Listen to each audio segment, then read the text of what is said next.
Hello and welcome back to the Changemakers podcast with Autocar Business and Tomorrow's Journey. I'm Felix Page, I'm Autocar's news editor. Joining me as ever in the studio, Chris Kirby, CEO of Tomorrow's Journey.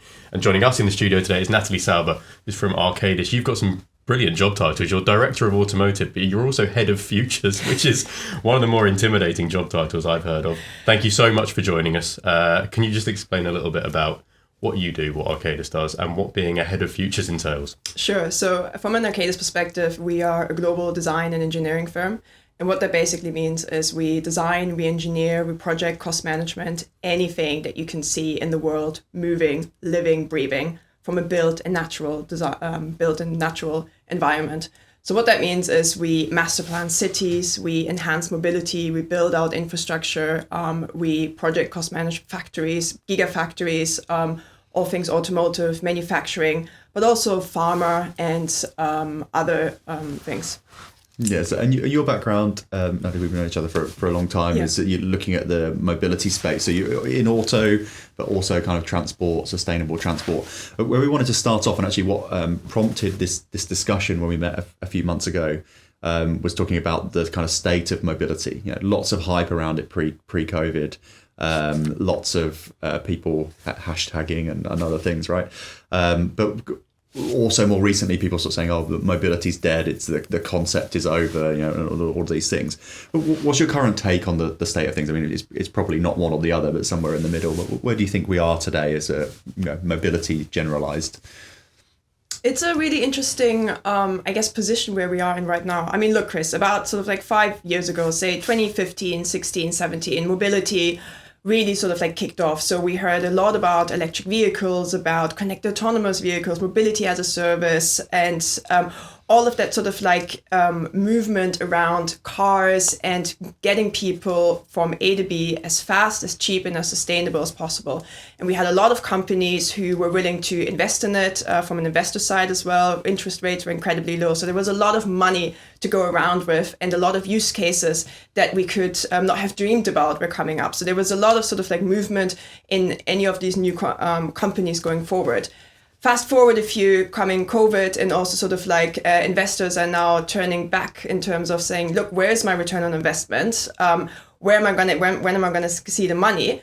It is sort of like quite an interesting, scenario right now, is because we're seeing a lot of either mergers, we're seeing consolidations, but we're also seeing a lot of bankruptcies. We've seen it in the news, whether that's Arrival, whether that's Mass Global, whether that's Bird, whether it's any of the other companies who are realizing that actually in mobility in itself, there isn't a lot of money to be made unless you're one of the key players. Let's just be really frank. That's really the case. So I think right now we are almost sort of like at this weeding out stage. We're basically getting rid of some of the players who are not performing as well and who are also following use cases which, quite frankly, aren't as profitable or useful for society at large. Yeah, definitely. I think we saw a lot of that at the time. I think I was, as Tomorrow's Journey was starting, and we were kind of the small guys, and I think we were looking enviously, but looking at these companies raising big ticket checks and going, hang on a minute, how they go? I remember seeing a thing where it was a scooter company, not one of the big names, but someone had raised 100 million euros or something, and they were saying, our key point of difference for our electric scooters is they come in 3 colorways. And I was like, Christ, is that people raise? I was like, hang on a minute, I've got a software business here and I can't raise £5 at the time. So I think there was a lot of either people jumping on hype, things like electric scooters, like definitely a place in the mobility mix, but they're not the solution single-handedly. But then also a lot of kind of mobility washing. A lot of companies were then going, we're #mobility, we're the key to mobility, whatever. And in a way sort of diluted it. So I'm kind of not surprised we've come full circle, but I think we're probably seeing some of those companies sort of getting to a point where the ones that were actually innovating are kind of doing all right, and the ones that were maybe just putting a shiny cover on something that was kind of already there, or maybe not quite as useful as they claimed it to be, are probably and I think what you've mentioned here, I think the key point is around this whole hashtag and this marketing strategy. We can see that some of these companies, they put a lot of emphasis and money towards marketing themselves out, and it was hashtag CAF, MAS, EV, sustainability, all of these words were thrown around, and there was a lot of press and interest on these types of subjects. But when you sort of like start digging deeper into the fundamentals of it, some of these business models didn't stack up. The consumers either didn't want it or needed it, but also in terms of the reach or the adaptability. So what might have worked really well in the States potentially didn't work well in Europe or even in the Asian countries. So it was sort of like almost this usability, scalability issue that a lot of companies were grappling with. And then also this, I guess, almost sort of like infighting in terms of who holds the most amount of customers or who holds the most amount of interest in the eye of the public and from the news agencies. Yeah. I just want to come back to something you mentioned a minute ago about 2015, 16, there was a big boom in thinking about mobility as a construct. What prompted that rethink? Why did we start thinking about mobility then? Because, personal transportation has been around for hundreds of years. We have various different modes of it, all of which still fundamentally exist today. Why was there this rethink around the concept of personal mobility? I wouldn't actually say it's a rethink. I think it's more in terms of we've evolved. So I think it had to do with the fact that smartphones were becoming the norm. Everyone was able to either possess a smartphone, access it, but also use the likes of Google Maps or some of the other maps technologies. So I think there was a bit of an interconnectivity and data play at hand in terms of how do we move faster, more sustainable, and people were really jumping onto that. And then I think it was coupled together with the auto industry and them also thinking, well, it wasn't them per se, but it was basically this whole push towards, look, we have these net zero targets, 2030, 2050, and we are really struggling in terms of reaching them. What else can we possibly do? And humanity likes to focus on things that are, I guess, easy fixable at large. And that was transportation, was obviously touted as being one of the biggest contributors towards pollution. And so trying to optimize the way of how we move around it in terms of public transport, last mile, and all things, I guess, sustainable and shared transportation.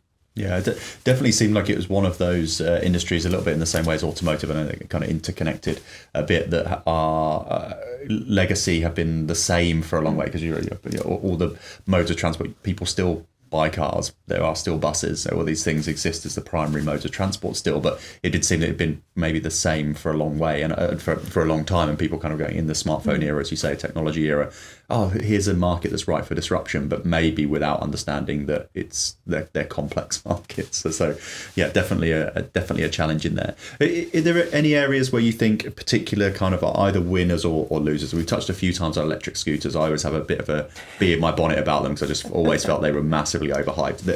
A key useful addition to the transport mix, like a small addition, but were hyped as a kind of savior of cities. But do you think there's ones that have done particularly well and have really benefited and grown, ones that have? Where do you feel the strengths and weaknesses? I wouldn't quite dismiss electric scooters. I think electric scooters, shared bikes, and the likes, I think what they offer is the choice to the consumer in terms of that last mile. And I think that last mile is quite important in terms of how do you get from the train station to the office, which is either a 10-minute walk, or you could jump on a bike, or you can jump on a scooter.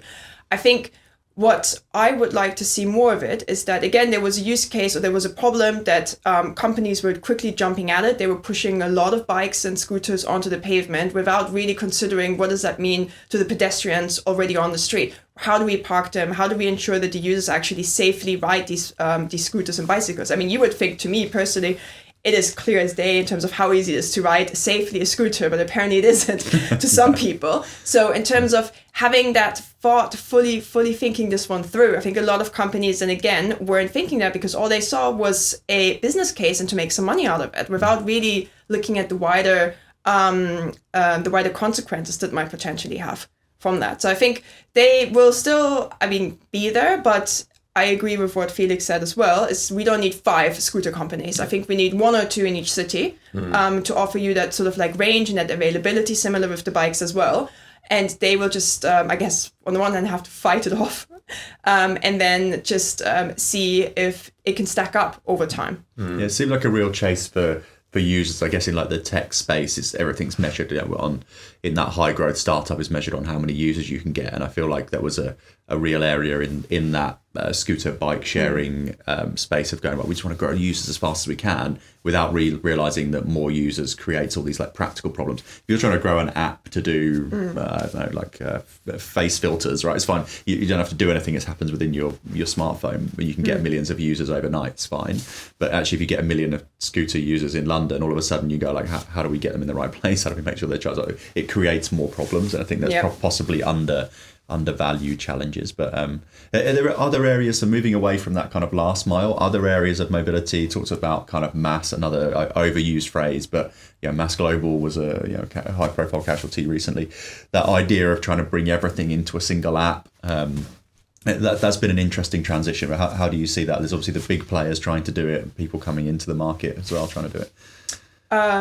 Good question. I think, again, it depends in terms of what is it that you're actually trying to solve, and also what is already existing and there with. So from a platform perspective, Google, I use Google Maps all the way throughout in terms of everything from pretty much figuring out how I got here. And that pretty much has everything that I personally need. I know that there's other apps that could potentially have a longer, far-reaching reach for that. So I think it depends in terms of where you are, and also in terms of how accessible is it. So whether that specific application will work in one city, in one country, or on one continent. I think that kind of like depends on that. Yeah, because that interoperability between cities is really a really tricky one, and that's where the likes of Google, Uber, people like that have a real advantage, is that their global reach is a lot further. And maybe that's one of the challenges of someone like Mass Global, is that your user base is kind of defined to the city that you operate in. But actually, as someone who doesn't live in a big city but travels a lot to big cities, unless they're in all of them, it's hard to get me to sign up and become. It is difficult, because you mentioned that every city, every borough, every sort of like region will have their own government or sort of like their own legislation in terms of how they would like to deal it. And we see it within Arcadis as well. Of course, we've done this whole master planning or sort of like infrastructure build out, where we've also introduced apps to certain regions across different cities, and it was really successful in one city. And then when we try to apply it to another one, all of a sudden the hurdles and the obstacles or the challenges, the circumstances were completely different. And you can't actually unfortunately, you can't just take one model, lift it up and put it onto another city. It doesn't work that way. So every city will have to be a bit different, because there are a difference in that. But ultimately, we are still trying to move people from A to B. So the core principles shouldn't have changed that much, but we are dealing with different parameters, which makes it just very difficult. That's really interesting. You've just reminded me, actually, that my old flat that I moved from recently was on the border of 2 London boroughs, one of which allowed e-scooters and one of which didn't. So there was an e-scooter bay within view of my flat, but I couldn't use one because I'd have to ride it back through my borough to get anywhere. So it was the most ridiculous thing in the world. I just want to come back to something you said earlier about we're in the weeding period. I think that's a really interesting way of looking at it. It may be slightly harsh for some companies. The companies that survive, what are they doing right in terms of investability? What makes them a sound investment, and what is preserving their use case? How are they thriving while others fail? Good question. I think it's probably quite a varied approach. So on the one hand, I think money does play a huge thing. So in terms of having a strong suit of investors that believe in you, that believe in the business, and believe in the technology. Having a technology that answers a really important need, I think, is important as well. We've mentioned the users as well. So having that number of users, I think, is really important. And also pace. I think we've seen it with some companies who have had a really great idea and then basically got almost a little bit too ambitious or greedy, and we're trying to do everything really, really fast. We're banking on orders from OEMs without actually having the technology yet in place, and we're just being a bit too ambitious, because it is a fast-paced, environment where either you're going to go in full all the way, or you're going to lose up. And I think with some companies it works because they do have the right management in place that is a little bit more, I guess, being cautious, I think, and being a little bit more on the right side of things definitely does help. But it needs to be sort of like almost like a balance. And I think getting that balance is incredibly difficult. Yeah, it's definitely been an interesting space in that the investor world. We've been picking up on that particularly because we've seen that I think it's a bit unfair on a lot of startups because I'm going to say pre-COVID, because actually after COVID it was even worse for like a year or two. But kind of the economy slight downturn or that we're moving into, investors were looking for high growth, only interested in high growth at all costs. Here you go, here's my money, grow and I'll give you some more money, grow, I'll give you some more money. And all of a sudden they've just gone, okay, but where's the profit?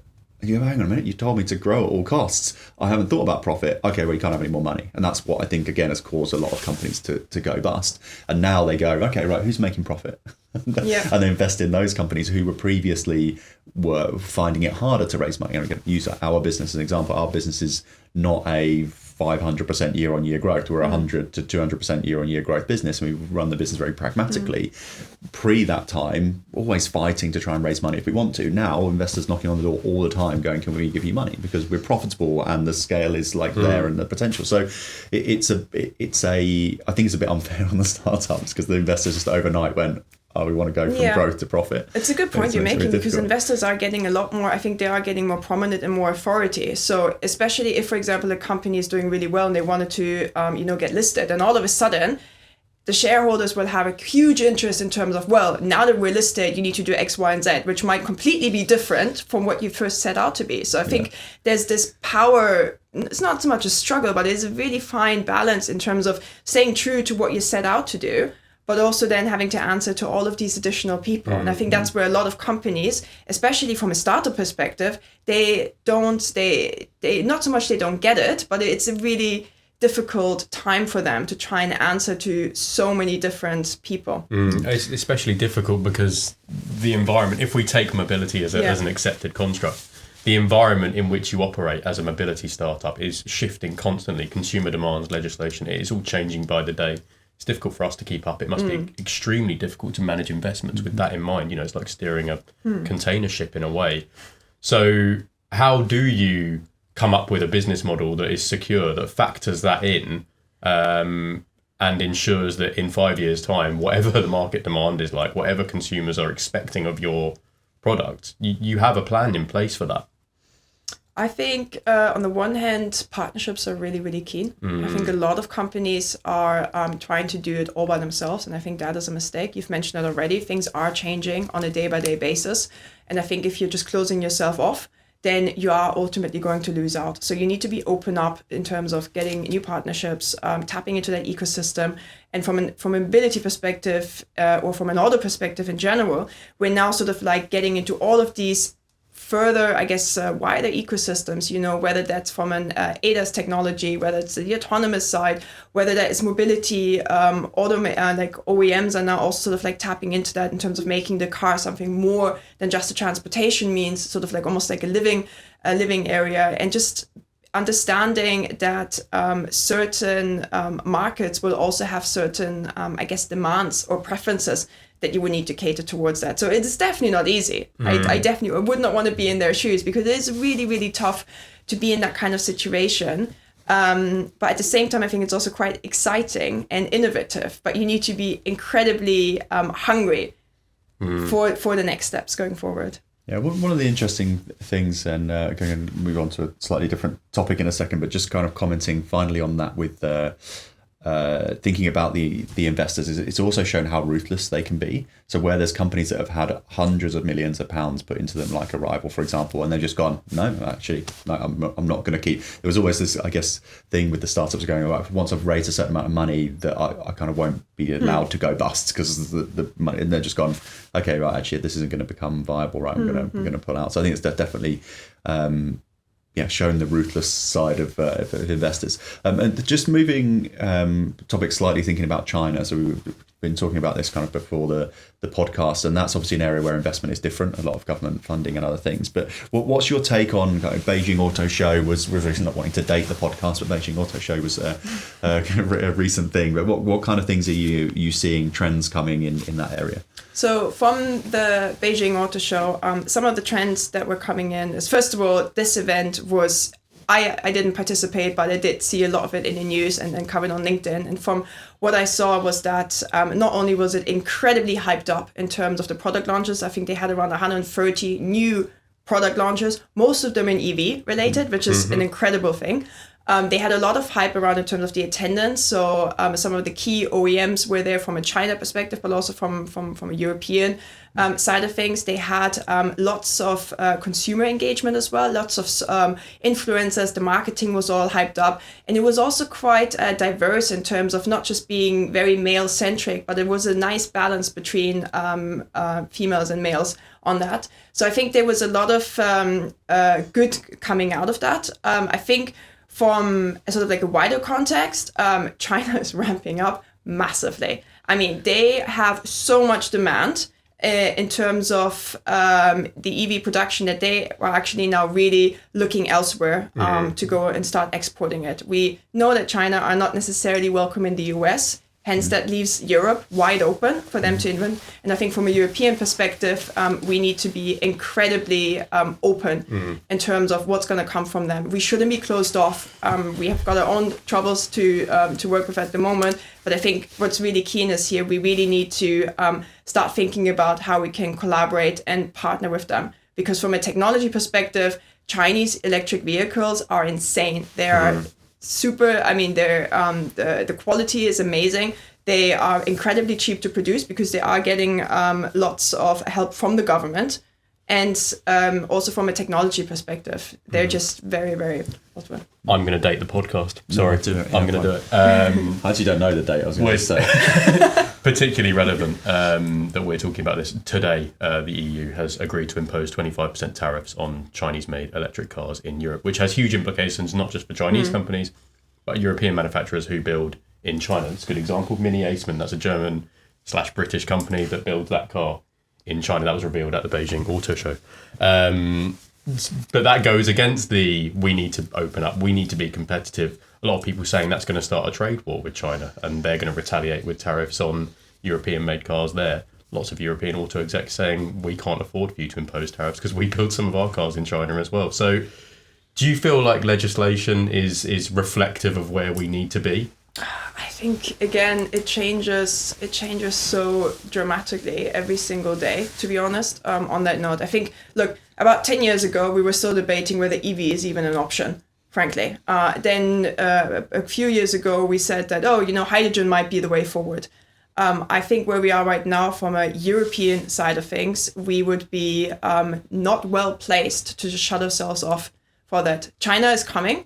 If we want it or if we don't want it. From a technology perspective, they are far advanced than what we basically do. They've been doing this for a lot longer and with a lot more government support on that from a technology side of things. I mean, they have gigafactories, I think more than 200 gigafactories, whereas we in Europe, we're still grappling with our 40, so to speak. And the States, I think, has even less than that. Yep. So I think from an automotive perspective, Europe was the heart of automotive for a long time from an ICE perspective. But now when things are moving towards an electric vehicle and every car will sound the same, what really matters then to the user is what's happening inside the car. And that's from a technology side of things, which is important. So, whether that's the ADAS system, whether that's the karaoke bar that comes with it, or any of the other sort of like gadgets that will have the car. And I think we can learn a lot from China. We shouldn't really be in this place where we're basically shutting ourselves off and looking after our markets independently, because that's not how progress is going to get achieved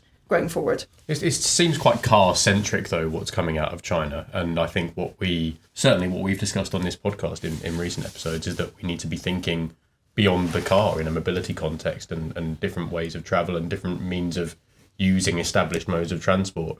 Do you think it's fair to say that Europe, the UK even, has an opportunity to sort of reclaim a march on mobility by focusing on those other areas? What kind of other areas? Well, if we look at ways of paying for bikes in cities, shared bikes, e-scooters, we've even talked about. We've talked about different ways of paying at public charges. Is this where we should be focusing resource, do you think, to focus on areas that maybe China isn't threatening us on? I'd say to a certain extent, yes. Just given, if you look at it Europe from a wide perspective, the car isn't as important, I'm going to say that, isn't as an important mode of transport compared to, say, the US, where the distances are a lot larger. We have a pretty good public infrastructure system in most European cities. Most people who live in the center zones actually don't even own a car, in fact. So they're very happy and confined in terms of just using public mode of transport. We haven't, I agree to you, Felix, we haven't yet fully optimized that. I think there's still a lot of regional differences in terms of either how do we pay for EV charging, how do we pay for last mile mobility solutions or any of the other sort of like shared things. And some of them work really, really well and others not so much. Yes, of course, we can focus on that, but I think that's just one side of, I guess, the entire mobility infrastructure thing. I think the car continues to be here. It's still important. It plays an important part in, I'd say, any type of use case going forward. And again, we shouldn't really be closing ourselves off to that. I stayed in Pasadena on the outskirts of LA recently. I'd never been to LA before. Yeah. And I said to I think someone who was working at the hotel, oh, in the morning I want to go downtown. Where's the nearest sort of train or tram station? And they just laughed. It was like, well, I'm from London. I expect there to be a tube station at the end of the road. But you're quite right. People live in the centre of LA and have a big 5-litre pickup truck that's, completely alien to us as a concept, isn't it? Probably also wouldn't be safe for you to walk on a sidewalk. Yeah. I think. Never mind the overall safety, but I think also from a pedestrian side of things, it's just not made for pedestrians. And the cars these days, especially in the US, they are massive cars, and you as a normal pedestrian would just stand no chance. So. Yeah, on the thinking back to the kind of China thing as well, another area that I find super interesting, some of the comparisons. Obviously, the vehicle production costs are lower, so the price points are a lot more effective here in Europe, aside from the tariffs that we just talked about. Yeah. But some of that comes from companies like BYD, who basically have a fully integrated stack, right? So they manufacture the metal and then they produce the batteries, and that's it. So they have that piece. Whereas in Europe, typically a lot of the stuff is the ADAS sensors come from Bosch and the battery comes from somebody else and things.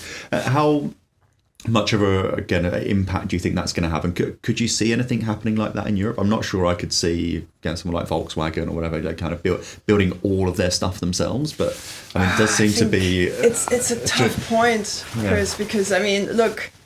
They're still deciding if they're going to go fully electric or not. They haven't even made a commitment yet. Yes, they've made commitments, but then again, they also keep changing them back. I think from a logistics supply chain, it's going to be very difficult because we almost prized ourselves. European OEMs prized themselves to say, look, we can cherry pick the best from the best. We don't need to do everything in-house. We don't need to be expert at that. Let's just focus on the chassis and the engines and basically get everything else sorted. That used to be a really great smart thing to do if you don't have that knowledge in-house. But now with companies as BYD, who are actually doing a brilliantly job in terms of building up this entire ecosystem by themselves, is potentially quite a smart thing. We saw it with the chip shortage in Taiwan. That proved a massive lesson. To be reliant on one country for chip manufacturing is incredibly dangerous. We now saw it with some of the political things that are going on, whether it's Russia, Ukraine, and some of the other current political situations, that it is potentially quite dangerous to rely on a wider supply chain. But at the same time, I personally don't quite see how an OEM, especially from a European OEM, would be able to build up an entire supply chain by itself. I think there's a lot of moving parts and infrastructure that are coming into, which is going to make it quite difficult. For example, look at recycling of EV batteries. Just imagine that, Ryan, you can have the facility to basically dismantle that and get the black mass out and what have you not. But how do you even get access to the EV batteries to begin with? Because the car, when it stops, it stops. You would then basically have to figure out how do you get the car or the battery, in fact, back to the recycling facility. And all of that will require an additional amount of infrastructure and also moving these goods back to the core facility. And that's quite difficult because you obviously also don't want this in your backyard. You do want this a little bit more, placed somewhere in the middle of nowhere, but then you're competing for land.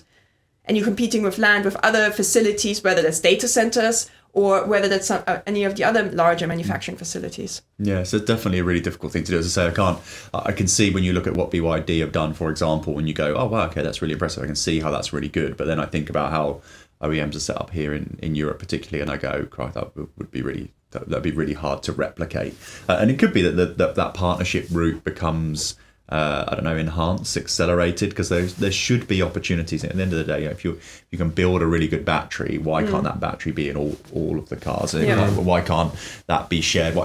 If Europe wants to be able to compete, maybe there needs to be some way of some collaboration, consolidation in that sense. But I think it still seems, like you say, because there's not those firm commitments from the car manufacturers, it still seems like it's a bit of everyone's kind of looking at each other. Well, this is sort of, I mean, we've come across it a few times, but this is legacy auto versus the startups, isn't it? It's the container ships versus the speedboats. BYD is a Goliath. It's a mammoth company, but it's been operating for the blink of an eye in Volkswagen terms. And, it's fundamentally a battery supplier. So it has income coming in from its competitors because they buy batteries from it.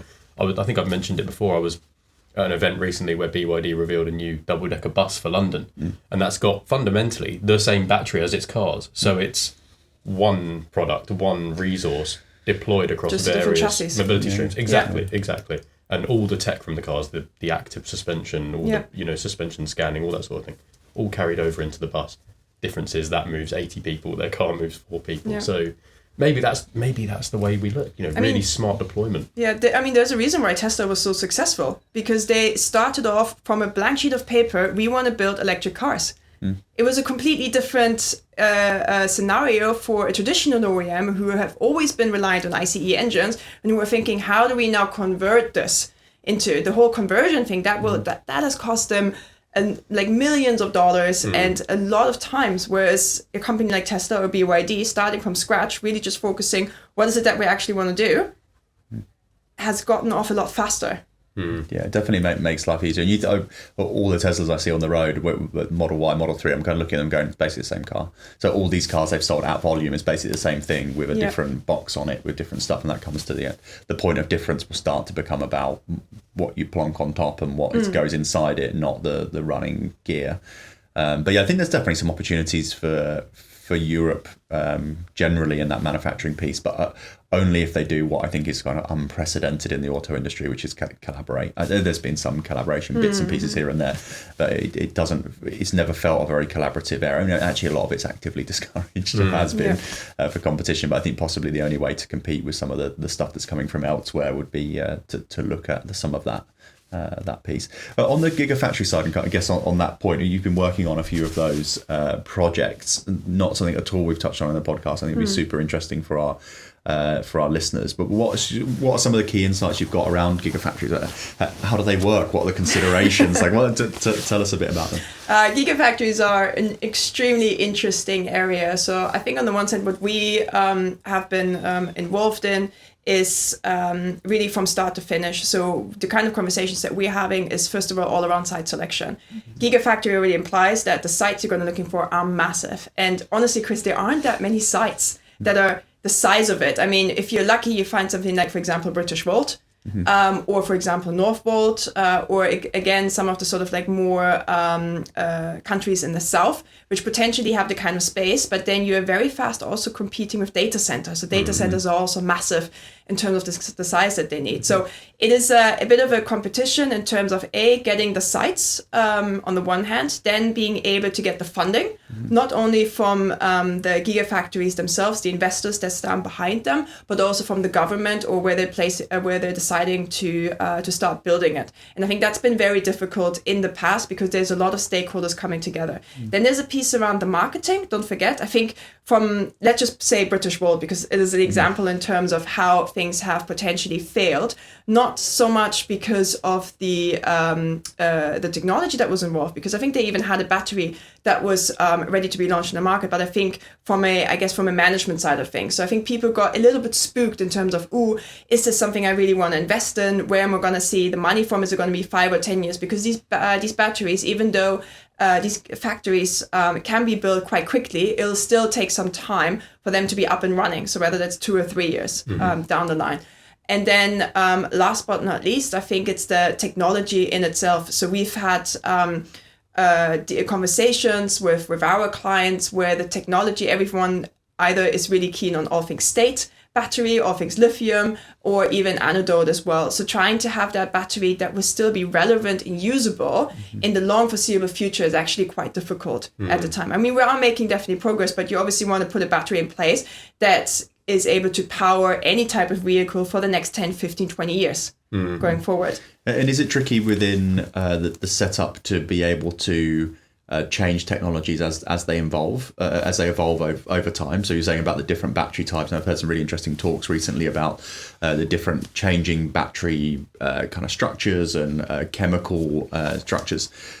If you set something up now, if you said, okay, this is the best technology that we have like right now and made a gigafactory for it, if the technology changed in 5 years' time, in the same way you might change your car to a new model year, is that difficult to do? Do you end up building a factory to like, this is definitely going to be a kind of lithium based battery construction factory, and then to change that? No, I think ultimately you need to think of the factory more as a shed in terms of, and then whatever goes inside can be easily adjusted as the need foresees. But it's in terms of the scale, it's just basically setting up the infrastructure is really important. So making sure that the environment is suitable, making sure that you have enough access to fresh water, and making sure that the infrastructure has been put in place.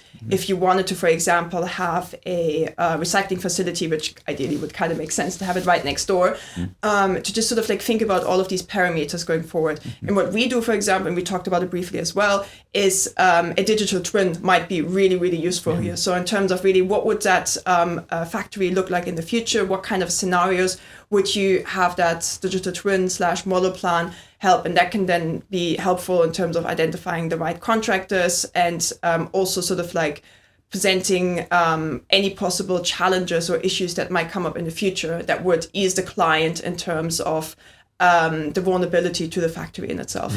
This has huge implications. I was talking to an engineer at a car company the other day, and they were saying, I'm designing cars for 2029 now, 2030. But they can't finalise the shape of these cars because the floor pan, the wheelbase, is dictated by the battery technology, which dictates how much space the battery needs. So, you have to design a car around the viability commercially and fiscally of the battery technology it uses, where that battery technology is coming from and how cost effective it is. There are so many spinning plates in this industry. And so from an OEM battery perspective, you will then basically have to figure out who do you want to partner with, an alliance with. So I think Northvolt, they've just signed a massive deal with VW, over billions of dollars. So they're basically going to be tied up to them over the next foreseeable future. And that is a good case. But some of the other gigafactories or the other battery providers are yet to forge these sort of like alliances. And I think once you've tied yourself to an OEM, then you're also tied to a little bit towards the design of the car as well, and make that as viable as possible. And we're seeing this more and more, aren't we? I mean, the headline for us recently was Rimatt's partnering with BMW. Rimatt's obviously part funded by Porsche, quite substantially funded by Porsche. So, it's interesting to see the industry sort of all converge on one. Maybe it's that collaboration, but by stealth. Exactly. Collaboration in the same company, but not. Martin Rimatt's slowly becoming president of the world, as I think is his destiny. I think we should look at bringing this to a close, Natalie. But can I just ask you for your head of futures? So you're perfectly placed to answer. What's the biggest step change that we should be looking for in terms of public and private mobility over the coming couple of years? When do you think we're going to start seeing a real evolution in how people perceive this? Oh gosh, that is a question that is quite encompassing. I think I'm going to answer that in two phases. So we talked in the beginning about all things mobility. I think there I would like to see the use cases of a few, very select few companies that are really truly sustainable in terms of really getting people from A to B in a sustainable, in a safe, in a fun way. And making that sort of like accessible for everyone, and also on an inclusive side of things. So I think that's for the one. On the other side, on all things auto and battery, we need to just. I think we need to stop talking, and here I am talking about it. But we do need to stop talking about what should we do, whether that's hydrogen, whether that's EV, whether that's ICE. I think we all agree that electric vehicles are the future for all things passenger vehicles, and OEMs. I need to sort of like stop safeguarding what they perceived as their legacy and start to adapt to the future. And the adapting to the future comes with new players in the market, with new ecosystems, and also be open to other countries potentially bringing in that innovation and then being able to partner and collaborate with them going forward. A massive topic in 90 seconds. Kudos for summing that up. Very impressed. Yeah. Chris, closing thoughts? I just think that whole area, particularly the second point that you raise, is going to be a super interesting one. The Chinese electric manufacturers, the OEMs, who are still, as you rightly said, I think are still kind of looking at their legacy going, oh no, I don't really want to let this go, which I think is hurting them. So it's going to be interesting to see how collaboration, consolidation across the European manufacturers, whether they can do that quickly enough to compete with the Chinese vehicle. I think it's going to be really interesting. So it's been a fascinating topic. Thanks for covering such wide areas as well, because we've covered everything from mobility into auto and batteries. So yeah, definitely. I think we put the world to right there, haven't we? So thank you very much for coming in. I hope you've enjoyed it. Let you escape the studio now. Chris, thank you very much for joining me. Thank you to you for watching and listening. As ever, you can catch up on every other Changemakers episode on the Tomorrow's Journey website. And we'll see you next time for more. Thank you very much. Goodbye.